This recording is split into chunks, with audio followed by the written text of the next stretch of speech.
I kept the ring in my mouth on the drive home because I could not trust my hands. It sat against my tongue like a small coin, metallic and indecent, and every bump on Interstate 5 threatened to make me swallow the future I wasn't sure I wanted. Portland's lights were a smear of wet color on the windshield, rain knitting the night into tight, wavering lines. In the passenger seat, a bouquet shed petals into my tote, the stems dark with cold water that had sloshed onto my sweater. I breathed through my nose and tasted metal and flowers and the ache of a yes that wasn't clean. When I finally pushed the ring onto my finger in the parking lot, my reflection in the driver's side window did not look surprised. It looked like someone posing as certainty. The diamond was modest, clever, the kind you choose when you know exactly what you want and intend to keep it. I wasn't that kind of person, and the ring seemed to know. It settled on my hand with the weight of a promise and the quiet threat of a ledger. I should have been texting our group chat. I should have been sending the picture everyone expects, the steering wheel, the hand, the sparkle, the caption with too many vowels. Instead, I stared at the apartment building where both brothers had helped me move last spring. Evan hefting boxes with careful accountant's wrists, Leo laughing with his whole chest, balancing my ficus on the shoulder like a circus act. I could still hear their voices on the stairwell. I could still feel the moment I first noticed the space between their names, the space I would later fall into. I climbed the stairs, counting the steps like a spell I could use against what was coming, and knew before I reached my door that the night would not end with a single yes. I knew there would be another answer to give, one that lived under the ring like a bruise. And once you know that, you can't unknow it. The ring isn't the only promise I've made, and one of them will break. I met the Graham brothers in the same week because that's how their lives worked. Adjacent, overlapping, each one bending around the other like a river splitting around a rock.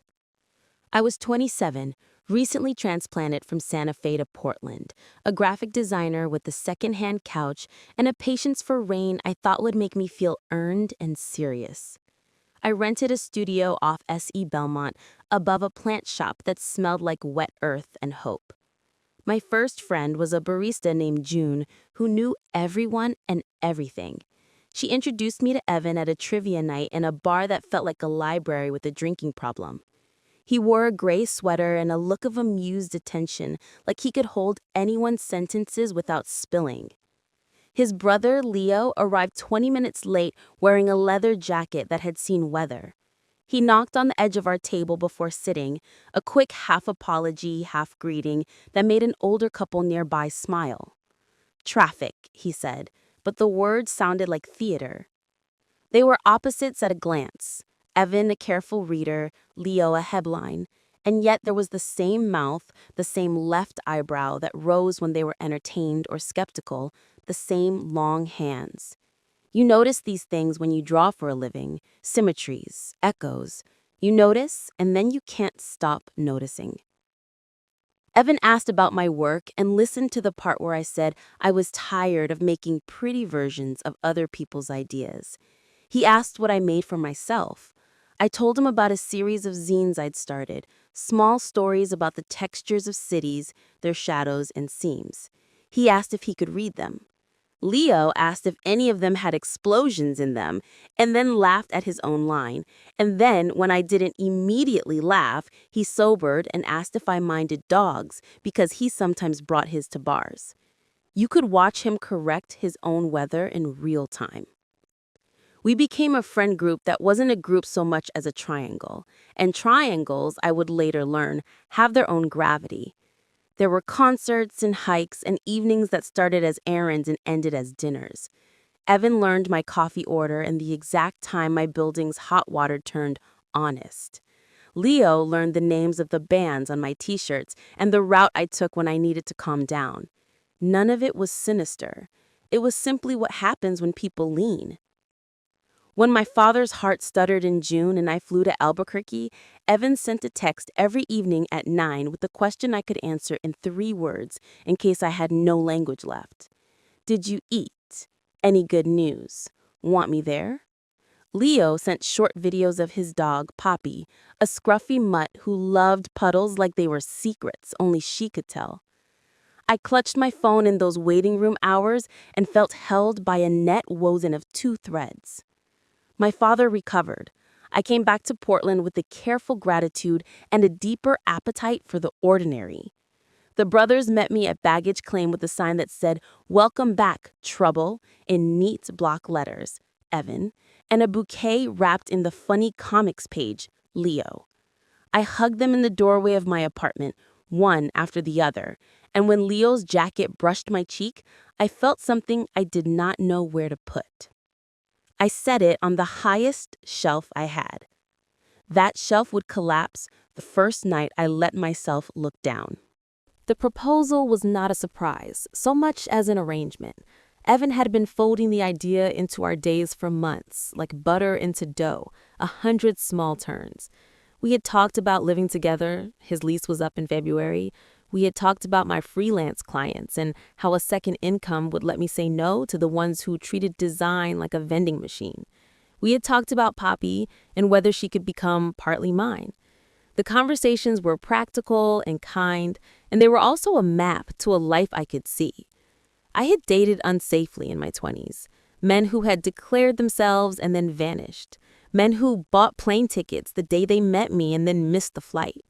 Steady felt like a miracle I could keep if I didn't breathe too hard. So when he booked a table at a place I loved and asked if I wanted to go someplace quieter after dessert, I recognized the choreography and let myself be led to a small bridge over a small creek behind the restaurant where fairy lights hung like the idea of magic. He held both my hands like there was something fragile between them and asked me to be his wife.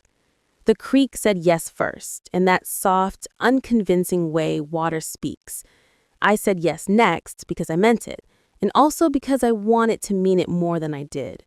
The ring was cool and precise. We kissed. A couple walking a stroller paused and clapped. It was perfect in the way Instagram understands perfection. Then we heard a familiar whistle from the path behind the restaurant, a rising 3-note thing that Leo used when he wanted us to look at a cloud or a dog or a trick he was about to attempt. He had come to meet us for a drink, late as always, and arrived in time for an afterward. He saw the ring on my hand, and his face made the expression you make when you walk into a room and forget why you're there. It lasted a second, then he grinned and picked me up in a circle like a movie brother might, like the universe had written us into a scene we all understood. His congratulations were loud and warm. Evan looked relieved. I smiled so hard my cheeks hurt. We ended the night with one extra round we didn't need. The bartender comped a champagne that tasted like sweet static. Evan drove me home. Leo rode his motorcycle into the wet dark, tail light a single red dot dissolving. At 2 a.m, unable to sleep, I stared at the ring on my nightstand and imagined taking a picture of it on a map, my finger pressing the diamond into a spot between two towns, as if choosing could be that literal. My phone lit up, a text. Leo, of course, because night was his native hour. Poppy says congrats too. She'd have texted herself, but she's a dog. I laughed into my pillow, quiet because walls are thin. I typed back something gentle.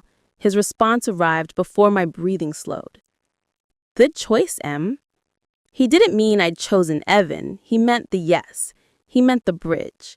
He meant adulthood. I read it again, and still it felt like a sentence that looked at me from 2 angles at once.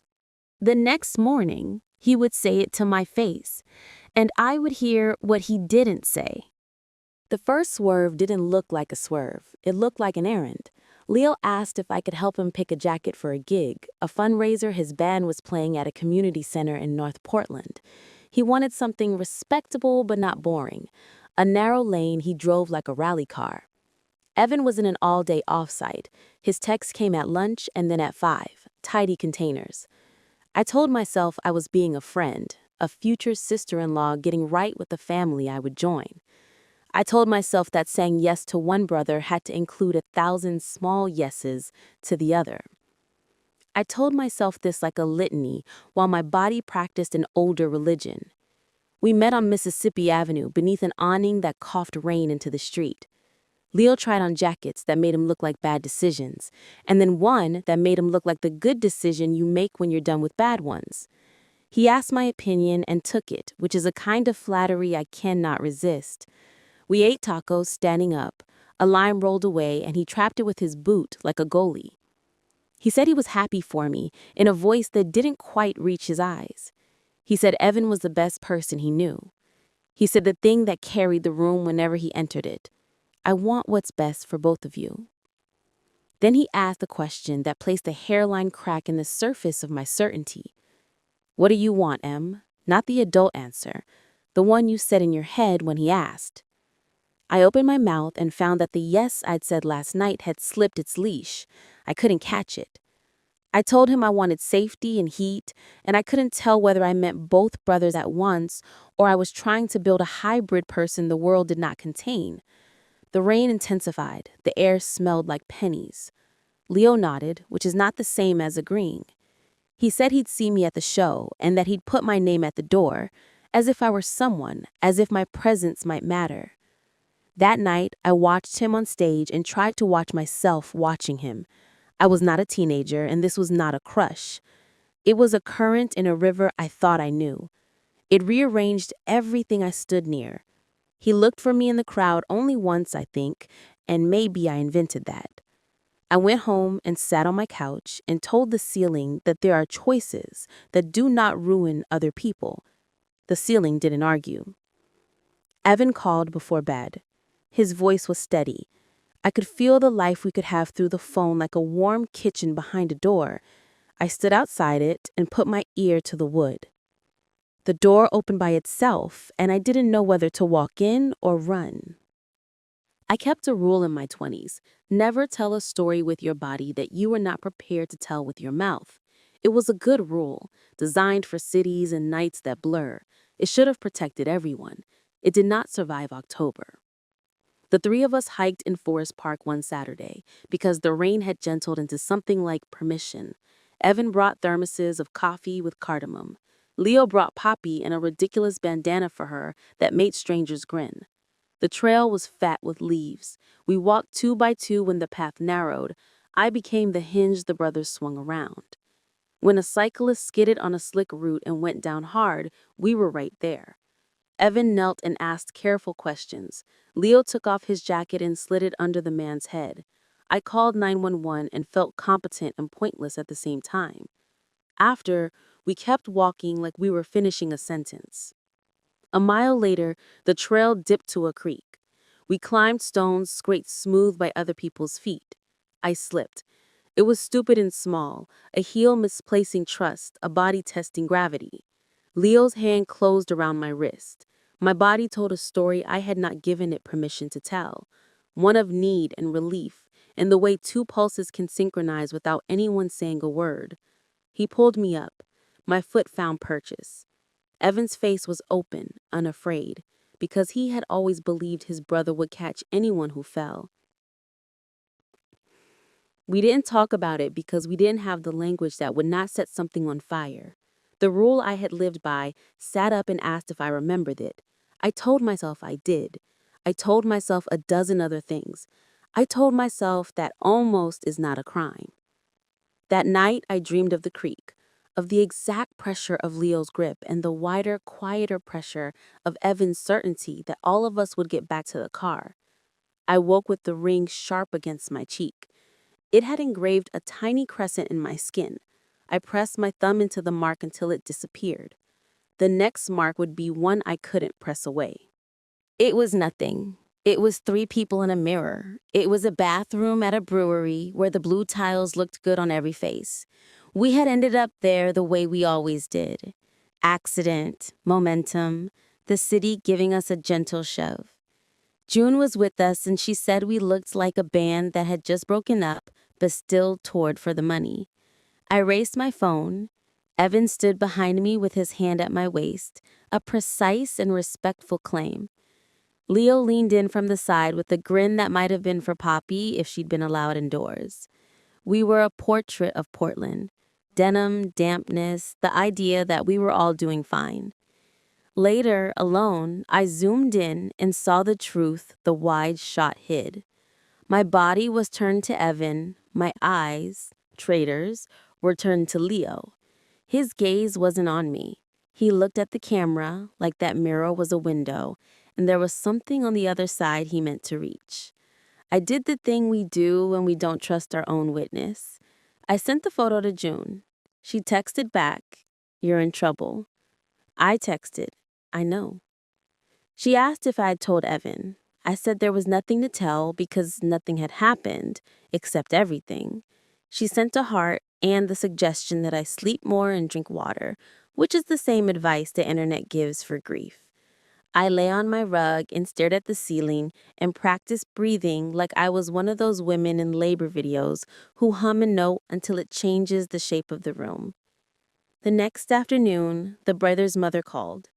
I had met her twice. She was the kind of woman who has a basket for every purpose and knows the birthdays of her son's friends without consulting the calendar. She asked if I would consider letting her host a small engagement dinner at their family house in Lake Oswego, just us, nothing fussy. I said yes because I could not imagine saying no to a woman who had grown two people who had saved me in different ways. She said she would text details and then asked, gently, if her sons were getting along. I laughed in a way I hoped sounded normal, the way you laugh when you are standing on a bridge and the water is far below. At the dinner, the wide shot would break and someone would notice. In their family's kitchen, everything had a place and a history. The copper pots had names. The refrigerator had a magnet for every summer they'd spent at the coast. There were photos of birthday cakes and soccer teams, and a Halloween where both brothers had dressed as pirates, and one of them, Leo, obviously, had insisted on a real earring. Their father, a math teacher with kind eyes, poured wine. Their mother checked the roast and asked me about fonts like she was asking about the weather in a city she might visit. We sat, we ate. The conversation stayed in safe water. Work, the rain, a new bakery. Poppy attempted theft and was foiled. She pretended not to understand the word no. Evan told a story about a client who had requested a logo that feels like a handshake but cooler. Leo teased him and then defended him in the same breath. It was a family playing the instrument of itself with the practiced ease of years. Then their mother produced a small box and set it in front of me with a flourish that made me brace for sentiment. Inside was a handkerchief, white with a blue stitched border, delicate as breath. "It was my grandmother's," she said. "It's for your bouquet if you like, for luck." The word luck hit me like a joke I couldn't explain. My eyes stung. I felt the thinness of my future, like tracing paper over the bolder, messier drawing beneath. I thanked her, and my voice did not waver. Evan squeezed my knee under the table. Leo saw it. Of course he saw it. He had always been the person who noticed who was holding what. After dinner, I found Leo on the back deck, the dark gone soft with fog. He was smoking a rare, reluctant cigarette, the way people do when they want to keep their hands busy without involving anyone else. He stubbed it out as soon as he saw me, shame flashing and then disappearing like lightning behind clouds. We stood not touching. The kitchen's lights spilled onto the deck like a promise neither of us could keep. "You're good for him," he said. And it was the kindest accusation I'd ever heard. I don't know if I'm good for anyone, because honesty felt like the only weapon I trusted. He nodded toward the yard where a swing hung from a maple. I used to jump off that and try to land on the retaining wall.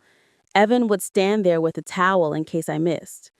I wanted to laugh. I wanted to hold that boy's hand and drag him back to the kitchen where there were pies cooling and a mother who believed in linen closets. Instead, I said the thing I shouldn't have said. the thing that had been living under my tongue like a seed.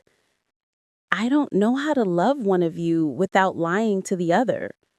His face softened into something like sorrow and relief. Then don't lie, he said, as if that were a map you could follow without ending up in someone's country uninvited. Inside, Evan called my name. I turned. When I turned back, Leo wasn't looking at me. He was watching his brother through the glass. I would try not to lie and discover that honesty has its own teeth. I told Evan 3 throughs. I told him yes, I wanted to marry him. I told him I was afraid of wanting anything that lasted because the things I'd wanted before had always found a way to fail. And I told him that sometimes when I closed my eyes, I felt a pull in a direction I couldn't name without burning the map. He was quiet a long time. He set his coffee on the edge of my kitchen counter and aligned it with the grout line, because he is the kind of person who notices seams. He asked if this was about his brother. I said it was about me. He said he knew that, which made me love him harder, and also made the world tilt because he was always removing my excuses before I could use them. He asked if I'd kiss Leo. I said no. He asked if I wanted to. I said that wanting is a weather system, not a plan. He took my hands. He asked if I wanted him to call the whole thing off. I hated him a little for the generosity of the offer. I loved him more for the same reason. I said I didn't know what I wanted, except time inside my own head without an audience. He said he could do time. He said he'd wait. He said we could move the date or not set one yet. He said everything right, and I stood there like a person who had been given a map and still preferred to wander. We agreed on a week. It was a stupid number, chosen because 7 is tidy. During that week, we wouldn't pretend nothing was happening. We also wouldn't perform a crisis. I would go to work, and he would go to work, and we would see each other, and we would both be decent, and then we would ask ourselves the question again. A week is a long time when you are in it. A week is nothing when you need it to save you. I did not tell Leo about the week because some doors you do not open until you know what you're willing to let inside. On day 3, the door opened itself. Day 3 began dry and ended like an argument. The storm came in from the coast, not dramatic at first, just decisive. Branches scratched at windows, power flickered, then held. I was at my desk sketching a poster for a theater company, something about a woman losing her memory in a city that kept insisting she remember. I drew a circle and then another, and then I held a pencil until it felt like a thin bone. When the first thunder cracked open the afternoon, my body flinched like it knew a different kind of danger. My phone buzzed, a text from Leo. Poppy and I are going to the river. If we get struck by lightning, delete my browser history. I wrote back a single word, idiot. He responded with the photo. Sky like a bruise, Poppy in a puddle that thought highly of itself. My thumb hovered over the keyboard like it had its own nervous system. I put the phone face down. I went back to the circles. The next thunderclap shook something loose in a way I couldn't name and didn't want to examine. A few minutes later, a knock at my door made me jump. It was too insistent for Evan. It was too rhythmic for a neighbor. When I opened it, Leo stood there dripping, a rain-dark grin on his face. The river was dramatic, he said, as if I had asked. We brought drama to you. Go away, I said without heat, and stepped aside. Poppy exploded into my apartment like a happy secret. Leo towed off his soaked boots. Water pooled on my floor. He stripped his jacket and shirt and stood in a t-shirt that did not protect him from the way my eyes are built. We did not move. The storm set the stage. I was so tired of being good. He must have seen it, the fracture, the decision forming like fog. He shook his head, almost imperceptible, like he was telling a child no in a church. He crossed to the kitchen and reached for a towel. He dried Poppy first, talking to her in a voice that made me remember every story I had ever told myself about him and decide to tell a better one. He handed me a second towel without looking at me. I dried the floor. We were ridiculous and ordinary, and the ordinary saved us. Then the power went out. We stood in the sudden hush that follows electricity's departure. My apartment became a room I did not recognize. Leo laughed once softly, as if to prove that sound still worked. He used his phone to find the candles I kept in a basket by the stove because the plant shop had sold them to me with the story that they were made by a woman who listened to rain for inspiration. He lit too. The room was honeyed and guilty. "I'm not here to make this worse," he said. "Good," I said, because if he said he was here to make it better, I didn't know what I would do. He looked at my sketch on the table, the circles tightening into a shape I had not yet named. "You always draw like you're listening to someone," he said. "I am," I said. "I'm listening to the part of me that talks when the part that behaves gets tired." He nodded like we were in a class I hadn't enrolled in. He put his hand flat on the table near my pencil, but not on it. "If I left for a while, would that help?" I surprised both of us. "Yes," I said, "it would." He didn't argue. He called Poppy in a tone that made her ears go up. He put his wet shirt back on and flinched. He looked at me then properly, and the room tilted like a set on a stage when the director wants you to understand that reality is flexible. "Tell me if you choose him because you want him, not because you're scared of wanting anything else." The door closed behind him. The storm went on. In the dark, my phone lit up with a message from Evan. "Made chili. Want me to bring you some?" I typed yes and no and help, and erased them all. I wrote, "Power's out. I'm okay. Stay dry." Day 5 would not be dark. It would be bright and blinding. It was June's idea, which is to say it was a terrible idea executed with care. She dragged me to a wedding fair at the convention center the way you drag a friend to a doctor. "Exposure therapy," she said, and offered a bribe in the form of frosted cupcakes cut into quarters. The hall smelt like flowers that had debts. Booths promised forever and fonts that made my teeth hurt. Dresses hung like soft armor. A DJ sampled Joy. I walked the aisles like a spy. At a station for place cards, I wrote our names to see if the letters would behave near each other. Evan plus Emma. It looked like a brand that would last. I wrote Leo plus Emma and stared at the E's touching.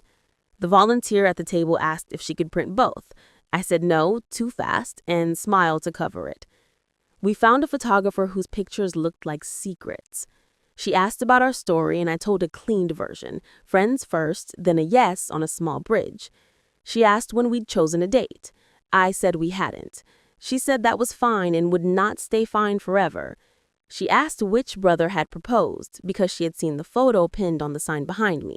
The 3 of us in the brewery mirror, a shot June had posted months ago with the caption, "Found family, found light." I said Evan. She nodded like that made sense. When I got home, my mailbox held an envelope with my name written in a hand I knew. Inside was a flyer for Leo's next show. He had circled a song on the set list, "Borrowed Light." On the back, he had written a single line, "Not everything that lights your way belongs to you." It was a reprimand and a kindness. It was the most honest thing anyone had said to me that week. I set the flyer on my table and put the ring next to it. The 2 sparkles did not cancel each other out. They multiplied. That night, I dreamt of a room with 2 doors. One opened onto a kitchen with cardamom and tax forms and the warm daily work of us. The other opened onto a stage with a dark edge and a bright, hungry middle. In the dream, I stood between them and felt the truth I had been trying not to say out loud. I wanted both. I wanted the room that fed me and the room that made me feel like the air itself was an instrument I could learn. I woke up with the knowledge that wanting both is a child's answer. The adult answer isn't no, it's choose. On day 7, I did. We met at Laurelhurst Park at noon because parks forgive people. Evan arrived first and sat on the bench where we had once watched a man teach a toddler to throw bread to ducks like he was passing down a family recipe. He stood when he saw me and looked like someone who had slept exactly as much as I had. We walked.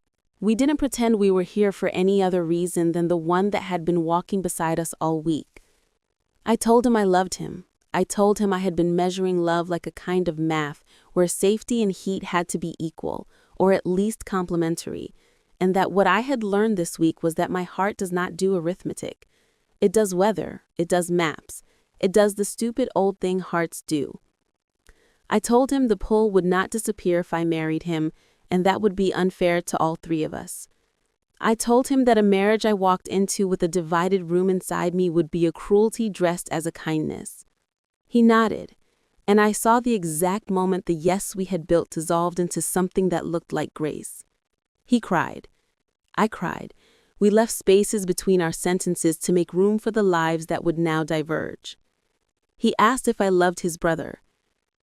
I said I loved the way Leo saw the world and made it larger, and that I did not trust myself inside that weather the way I trusted myself inside Evan's.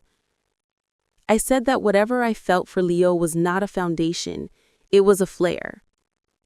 He put his hands in his pockets like he needed to know where they were. Then don't marry me to save yourself from a fire, he said.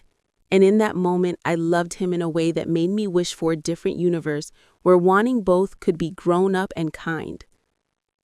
We hugged like people who had known each other a very long time and were going to keep knowing each other, but differently. It is possible to have a breakup that feels like a prayer. It is also possible to feel the exact shape of what you have lost as you choose to lose it. I walked home alone and put the ring back in its box.